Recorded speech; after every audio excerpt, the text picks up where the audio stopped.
tonight by Charlotte. Charlotte is a registered clinical counselor. She presently runs an independent counseling practice. With over 7 years of experience in counseling and psychotherapy, she has assumed roles as counselor, trainer, speaker, researcher, and workshop facilitator. In her current full-time practice, she provides counseling to individuals, couples, and families, with a special emphasis on assisting individuals living with diabetes. Charlotte, I'll hand it off to you now. Thank you, Caleb, for the kind introduction. So, hello, everybody. It's wonderful to be with you this evening, and thank you for joining me in our shared quest to better understand the intersection of type 1 diabetes and mental health. I would just add a little bit more about myself to what Caleb's already shared. Like many of you, I live with type 1 diabetes myself. I was diagnosed at the age of 12, and since then I've experienced both the literal and metaphorical highs and lows that come with managing this condition. So before we dive into today's talk, I would like to kick things off with asking everybody to participate in an anonymous poll. This is an anonymous poll again. Rest assured, your name and identity will not be displayed anywhere. I'll simply share the overall results with you as a numerical figure towards the end. So my tech team helped me launch the poll.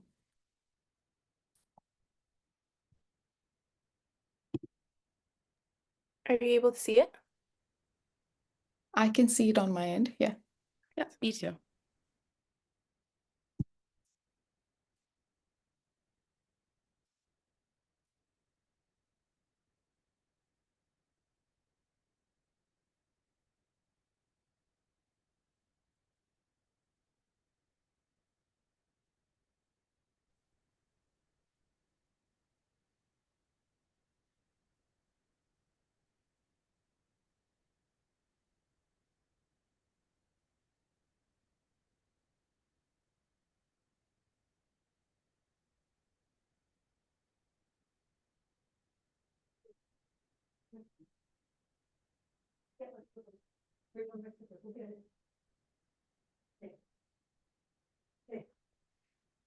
Go get my slipper.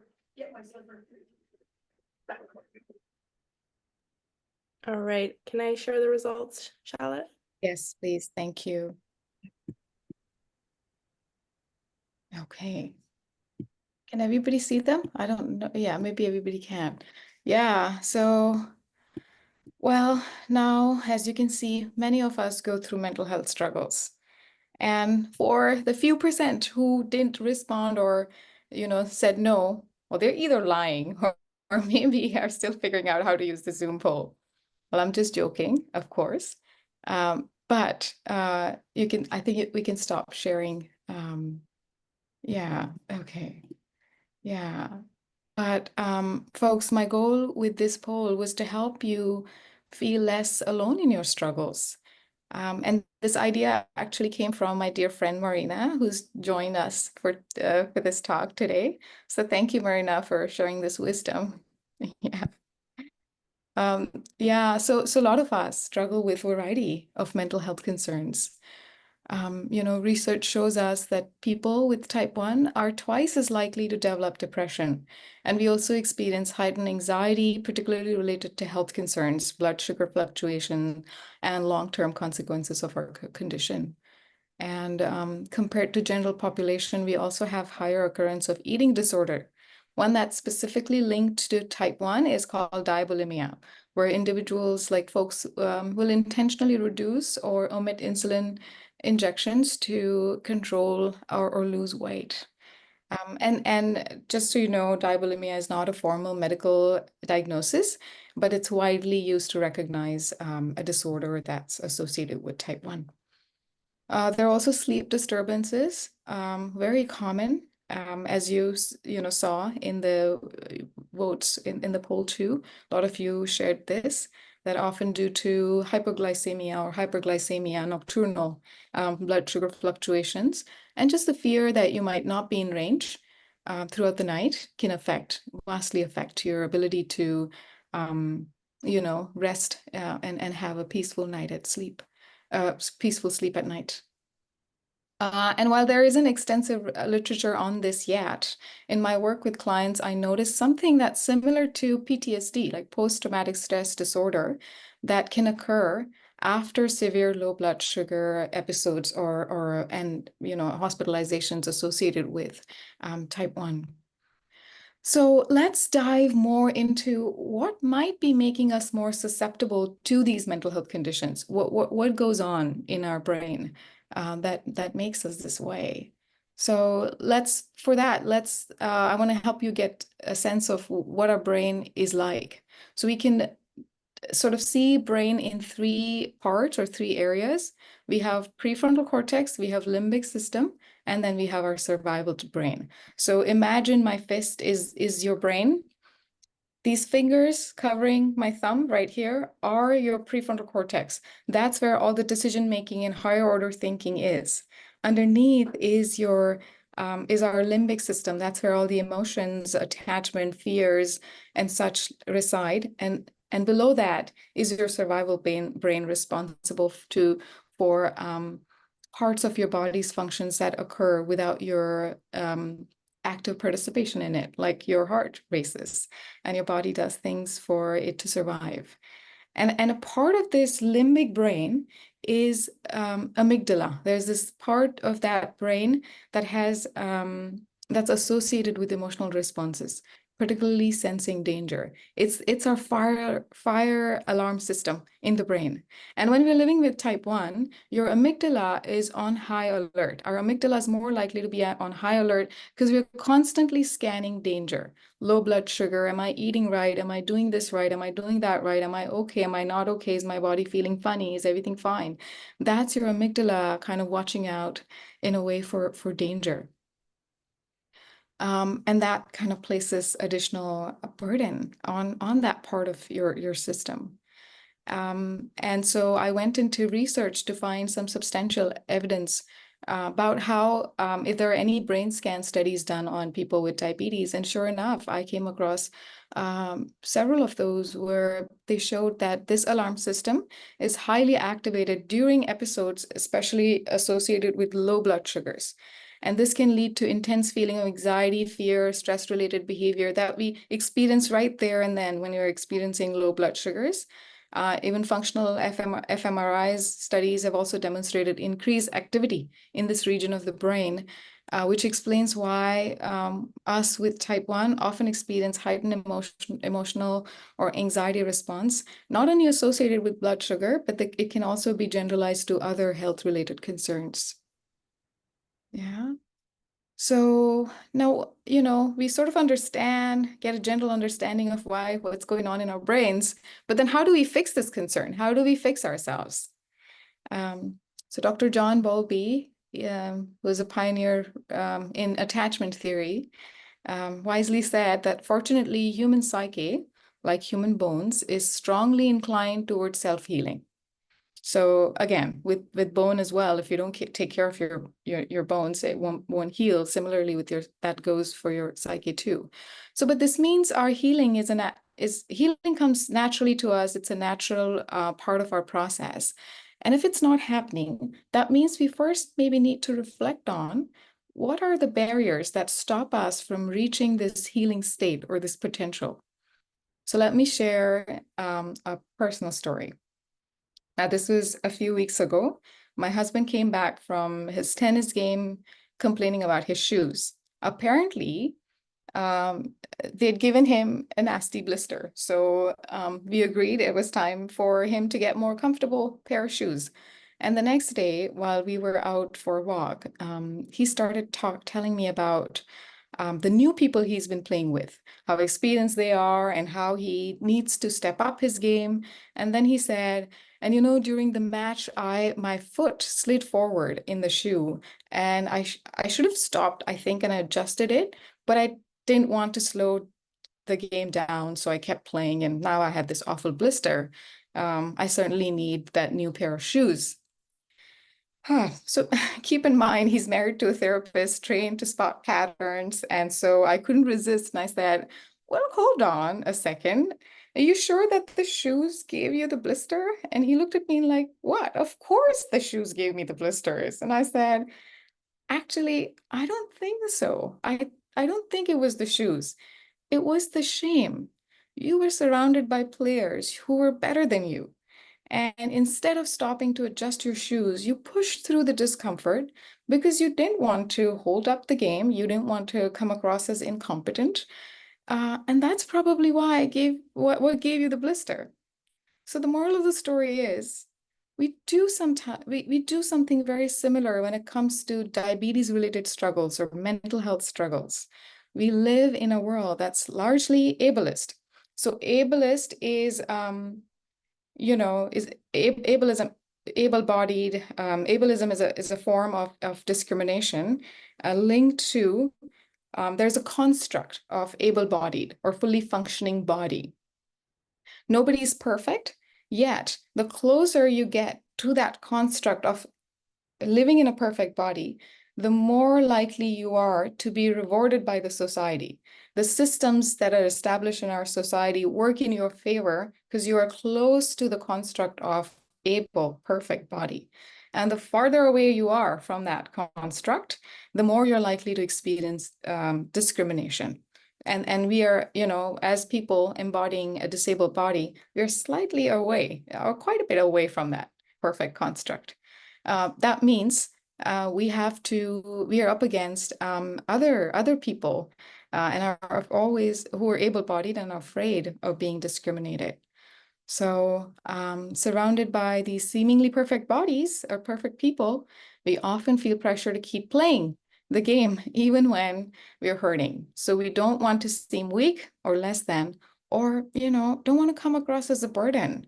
So what do we do? I think we ignore the discomfort or even actively hide it from others to kind of prevent being judged. And this shame surrounding the mental health concerns, surrounding our type 1, this fear of judgment, what keeps this struggle going, the struggle cycle going, and prevents us from asking for help and support that we need in order to heal. In fact, it wounds us more.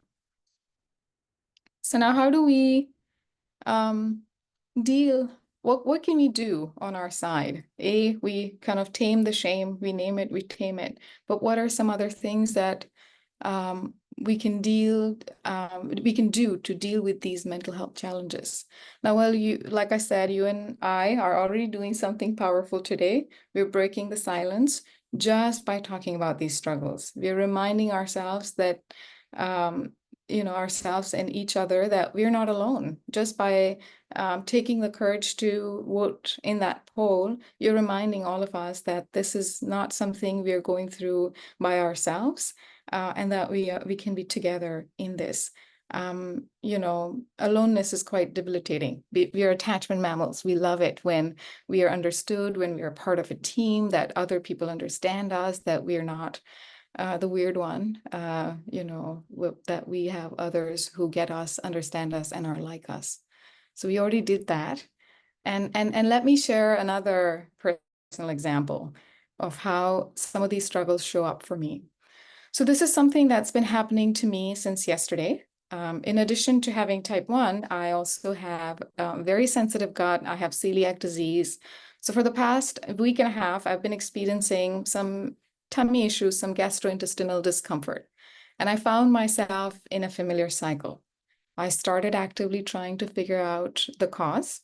What is it? Like, was it the leftover rice? Did my husband, toast his bread on the same pan, his gluten bread on the same pan that I heat my tortillas on?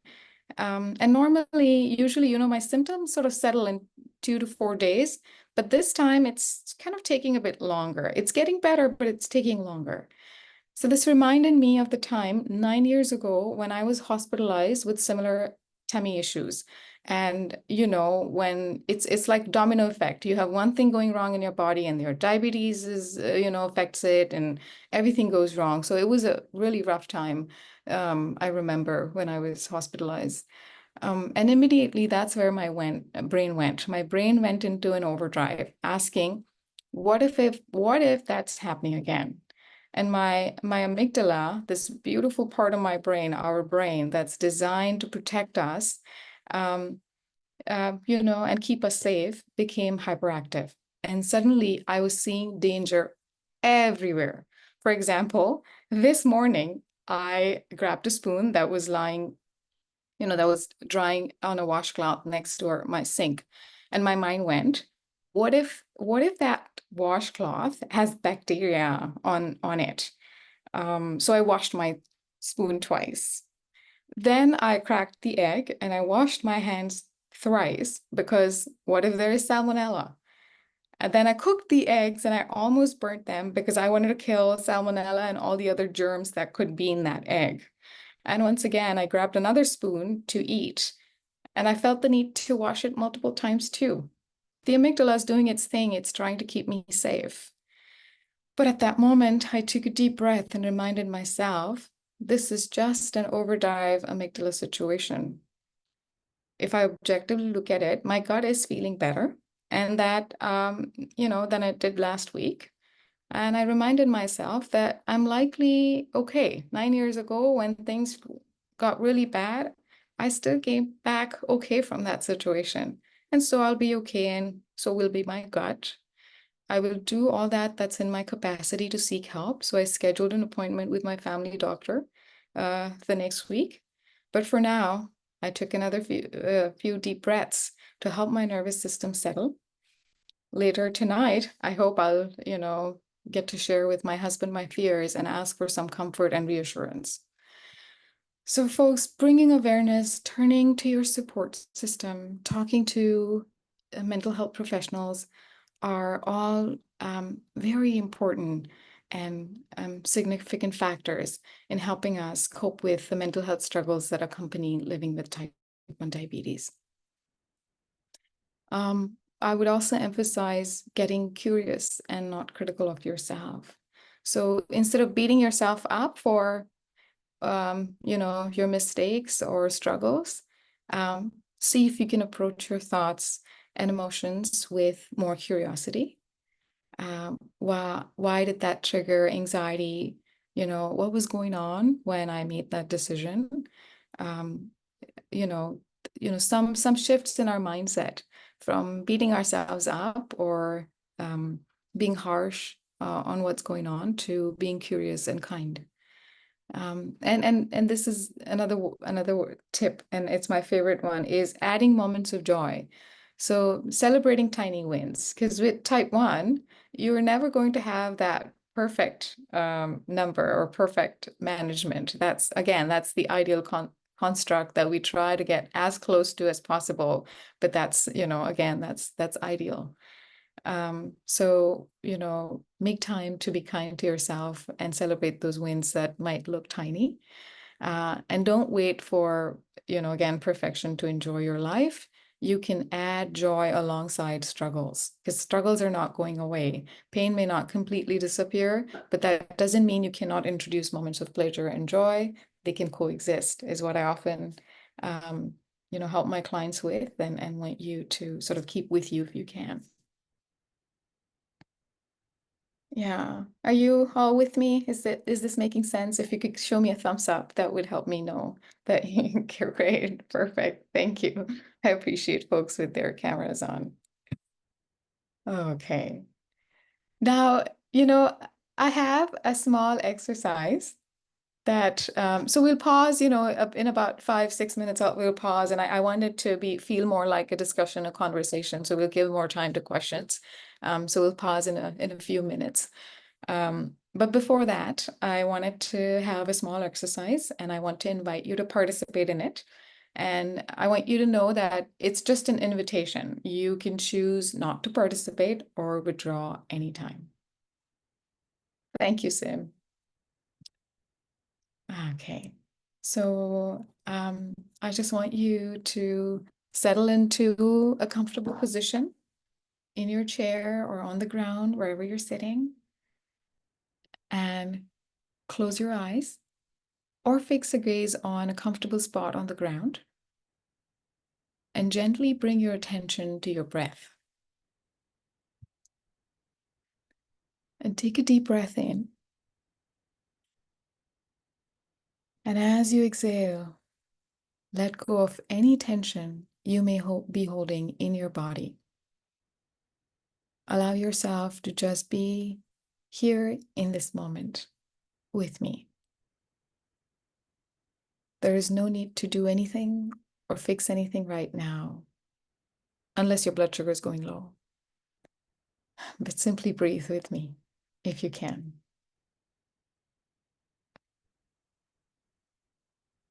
And now I want you to imagine a time when managing your diabetes or your mental health struggles associated with diabetes or not have felt especially difficult.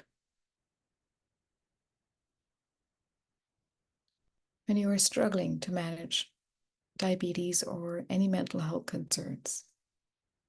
A moment in time.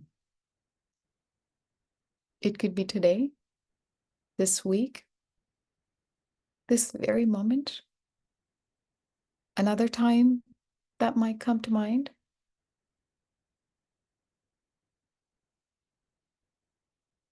Picture yourself in that moment.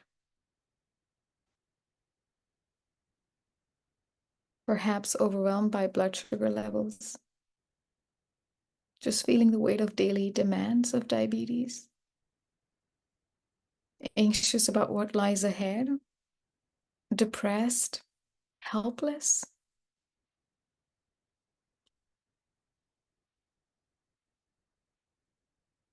Allow yourself to recognize the anxiety, the stress, or the frustration that comes with carrying this diagnosis in the world that just expects so much from us.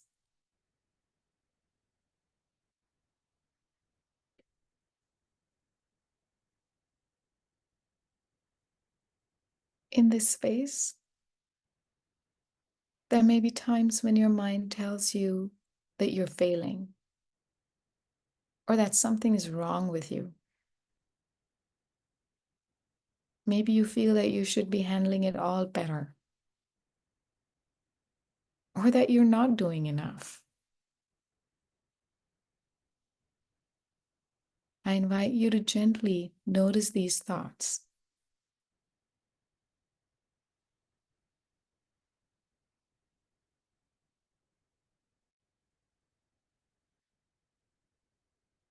These might be voices of shame. They might sound like bullies telling you you're not enough, that you're a burden, or that you'll never get it right. And with me now, gently shift your focus. Instead of trying to push these thoughts away or wrestle with them, send yourself kindness. You can place your hand on your heart or wrap your arms around yourself in an embrace, as if you were comforting a close friend.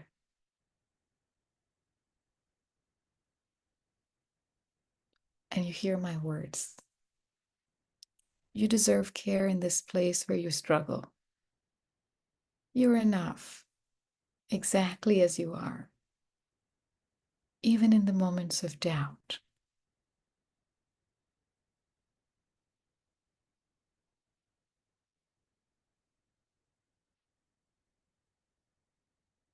You might feel like you're dealing with two bullies, the emotional weight of depression, anxiety, OCD, all the mental health concerns, and the physical challenges of dealing with diabetes, on the other hand.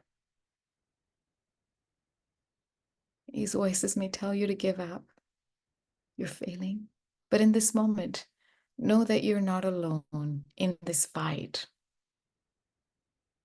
You're not the only one carrying this burden. We're all in this together, sharing the struggle and the pain and the journey.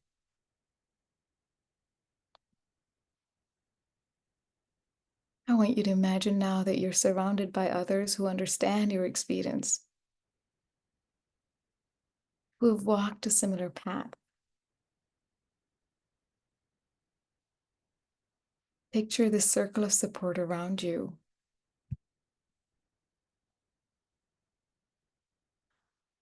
People offering warmth and care. It's 30 people on this meeting today. So it's a group of 30 people surrounding you.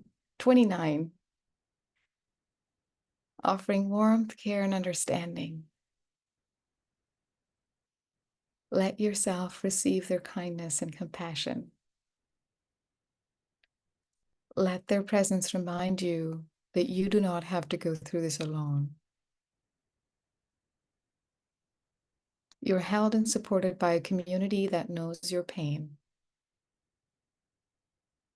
As you rest in the circle of support, allow the feelings of shame to begin to loosen its grip. Imagine that each breath out carries with it a little more of the shame, and each breath in fills you with warmth, acceptance, and love. And take in my words.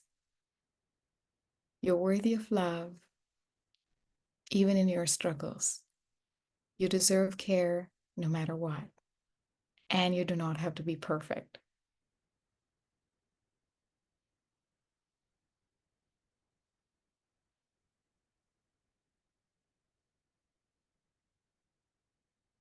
You're doing really well.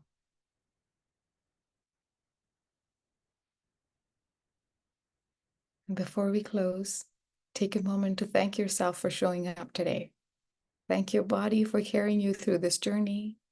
And as you go forward, remember that you're allowed to feel all your emotions, fear, frustration, and sadness, anything that might bubble up. But in those moments, know that you can also offer yourself kindness, and you're deserving of it.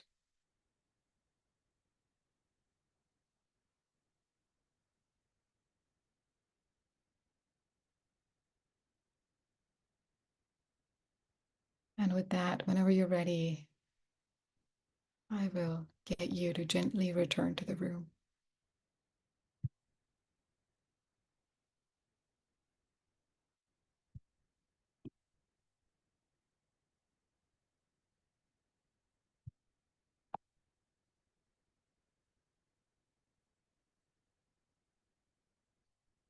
Thank you, folks, for staying with me and allowing yourself to feel.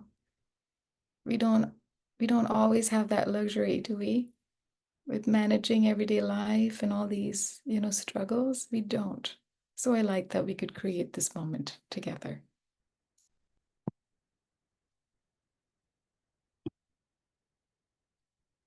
All right.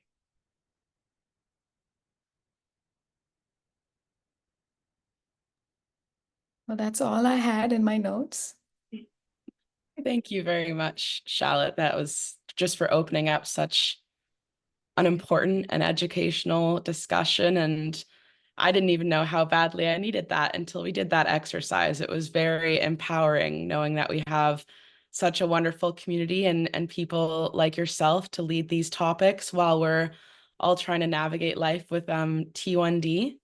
So I thank you for that. With that, we will get into the pre-submitted questions we have. And following that, we'll address any of the questions submitted into the chat box, or if anyone would like to follow up, if it was an anonymous question that they submitted, or just one that they have a follow-up question on, we'll just go through that now, if that sounds good. Absolutely. All right. So our first question here is from Anonymous, and it is diagnosis of depression common post T1D diagnosis?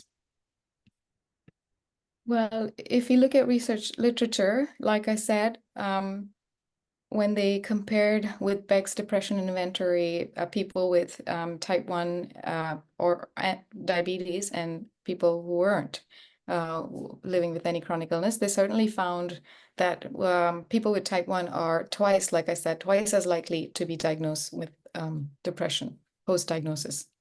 And yeah, part of it is associated with diabetes. Part of it could be associated with other life struggles that are now exaggerated or elevated because of diabetes diagnosis. That was a good question. Yeah, yeah, yeah. If whoever submitted, if you want to ask a follow-up question, I'll be happy to respond.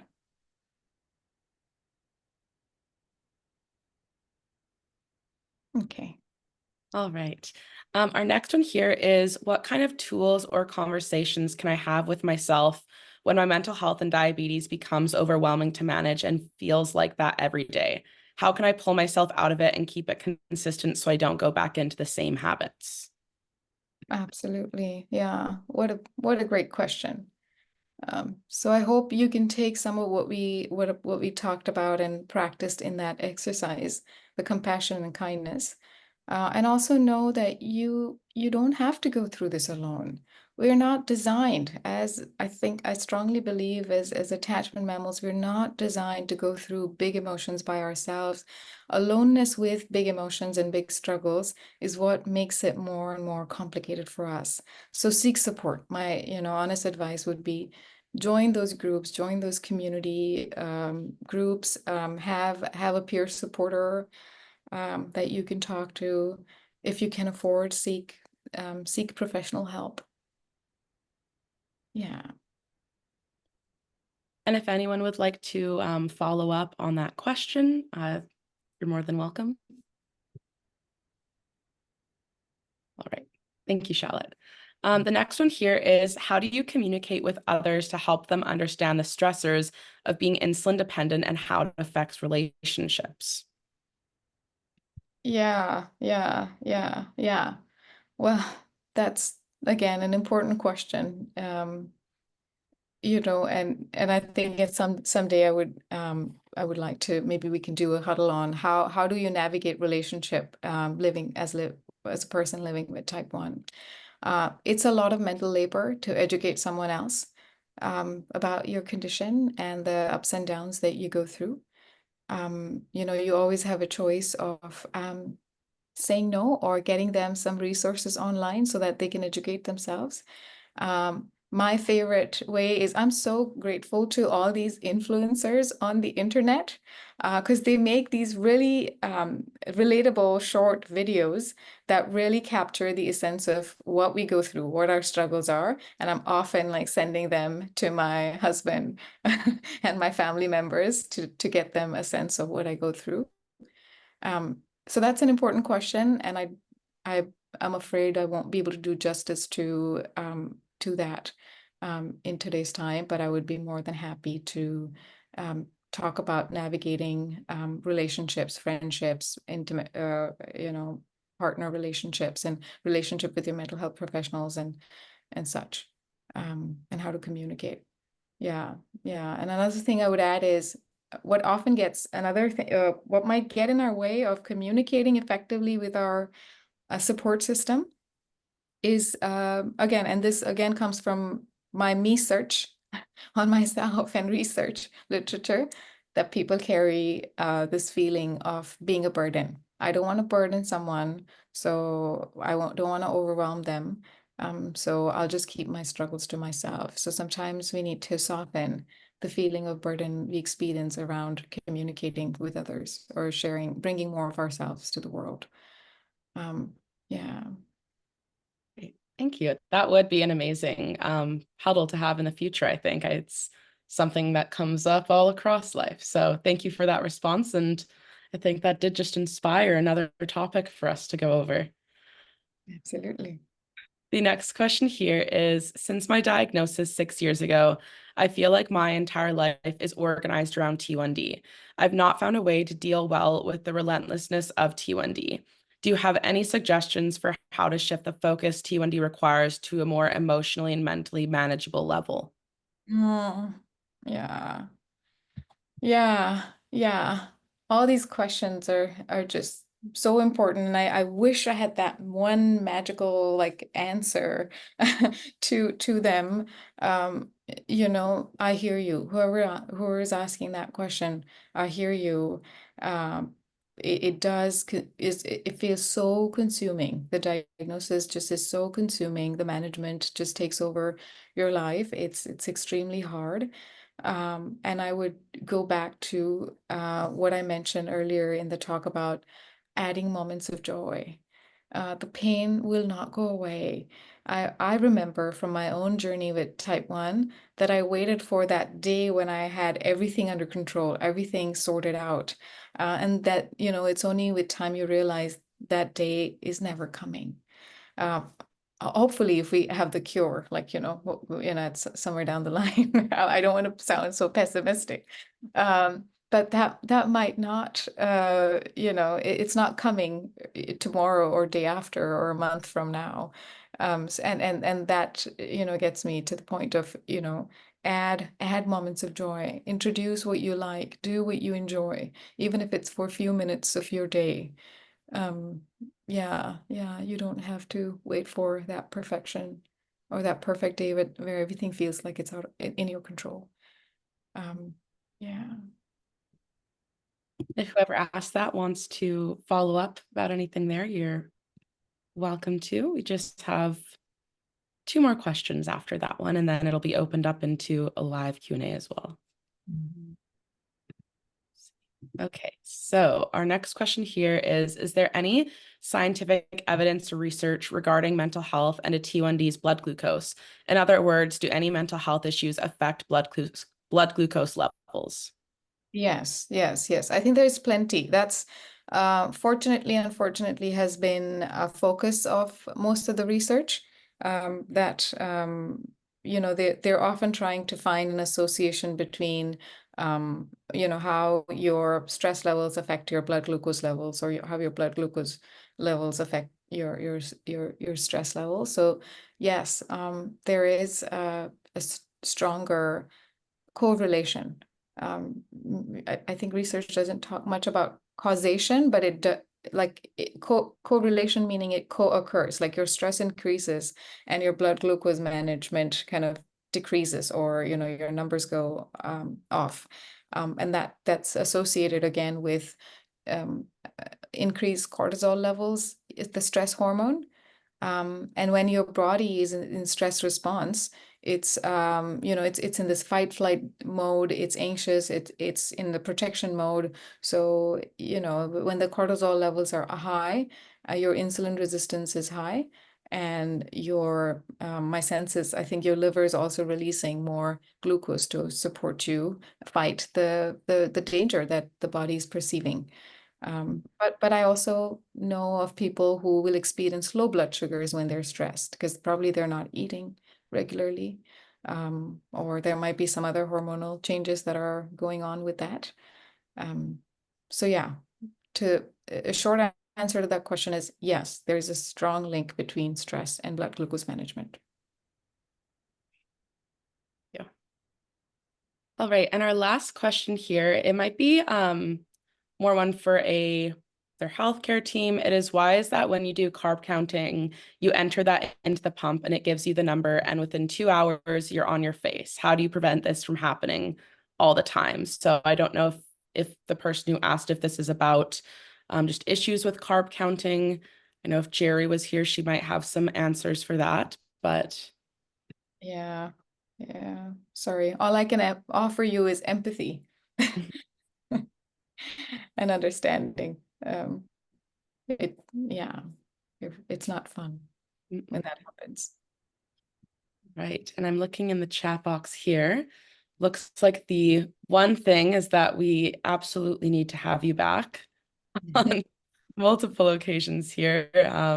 And I see that Sim also put in a nonprofit organization. They have videos and virtual conferences, and they also added a link. So thank you for that. There was one question as well. If you could recommend any of those influencers, if you know any by name that that they could check out.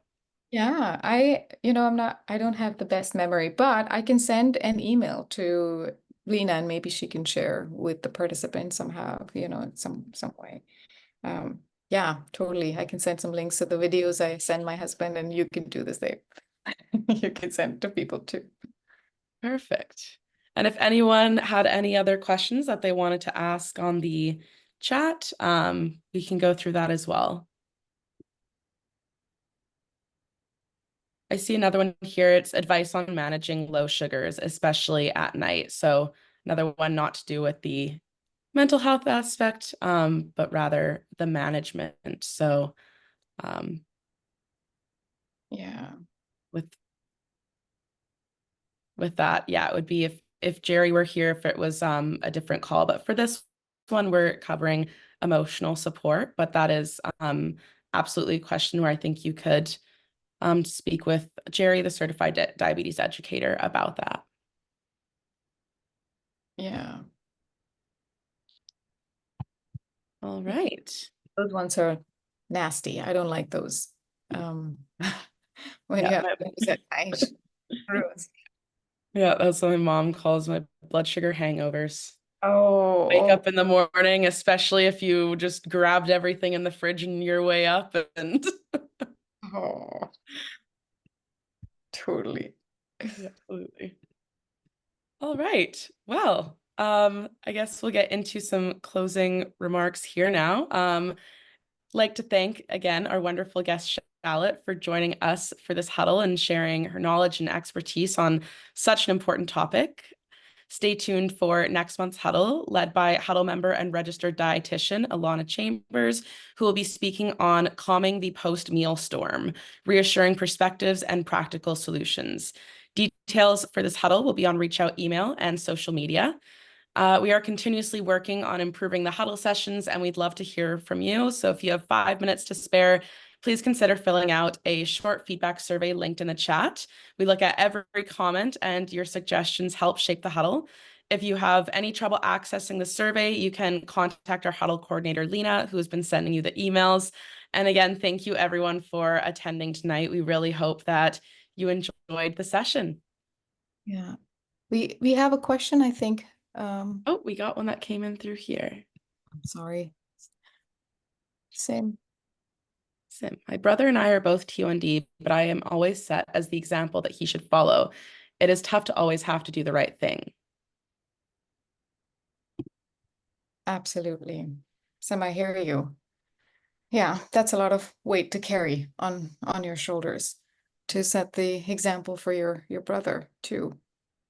Yeah, yeah. And it might be important for your folks to hear what it does to you when you're set as an example. Not only then are you carrying the weight of managing your diabetes, but also the weight of setting a good example for your brother, which can be quite emotionally exhausting for you. And your folks probably think that maybe they're doing something good or nice or appreciating you through that. They might not know what's going on for you underneath, you putting up a brave face and setting up an example. So when I work with families with type 1 or even individuals, I do empower them to share with their family members what happens for them, how they're impacted by how their family members are choosing to engage with them. Because once they know how you're impacted, that's an invitation for them to consider doing something different in the place of what they're doing. But if they don't know how you're impacted, if you're saving them a feeling of disappointment or burden, and therefore just not sharing with them, or what they're up against is defensiveness or anger, they react to your reactivity and you get caught in a cycle. The more you fear disappointing them, the more you keep your needs off to the side or just silence yourself. The more you silence yourself, the more they place expectations on you, and on that goes. It kind of gets into a self-perpetuating loop. So yeah, I would recommend, if this is really distressing for you, seems to work with someone who can help you and your family through it. But my short kind of advice would be to sit with what it does to you and help your folks know what the impact of this action that they're engaging is on you.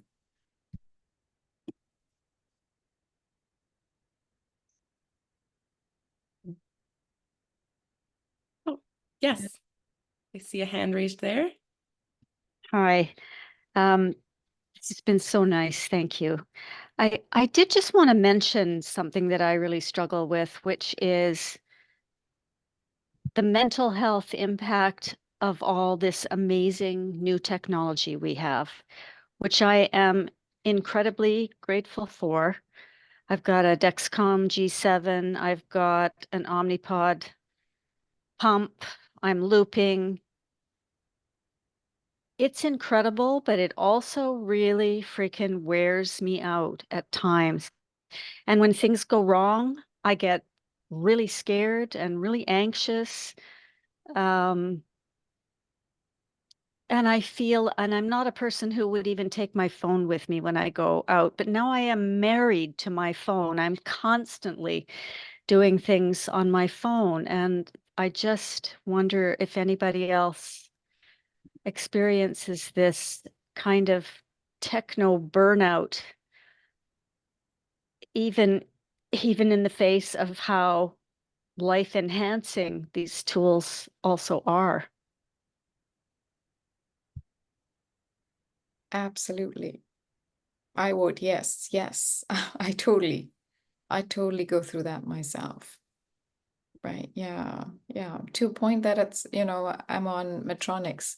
And I get my readings on my pump, and I bought a phone that would give me the readings too. And I had to unpair my phone because I just would not stop looking at my screen. Mhm. Yeah, it's the amygdala doing its thing. If you Mhm. give it another tool to keep you safe and protected, it'll use it. That's its job. It's doing its job. Mhm. Sometimes sometimes we practice some mindfulness, we give ourselves some break. But, the technology, as grateful we are to it, it also has these mental health impacts. It, keeps us a little obsessed, with it. Yes, and afraid of, well, what happens if my phone suddenly doesn't work? Or one day I got a message saying the looping app has gone out of date. You need to update it, and it stopped working. And I couldn't remember, well, where's my other device and how do I charge it? And just a whole panic, which made me realize, okay, I should be better prepared for this. Oh, And yeah. it turned out it was really easy to update the looping app, but I didn't know that. And To- yeah, and getting started on all of this yeah. was really, Yeah. really challenging. Yeah. Yeah. Yeah. I hear you. So it's just an odd sort of two-edged sword of being so good for my blood sugar control and being so hard on me as well. Yeah. A- Anyway, Absolutely. thank you for listening. Yeah. I think many of us can relate to that. What you're saying, I see nods. Mm. Uh, yeah, yeah. It's hard. When these fears bubble up, a lot of the times I say, take the message the fear has for you, and let the rest go.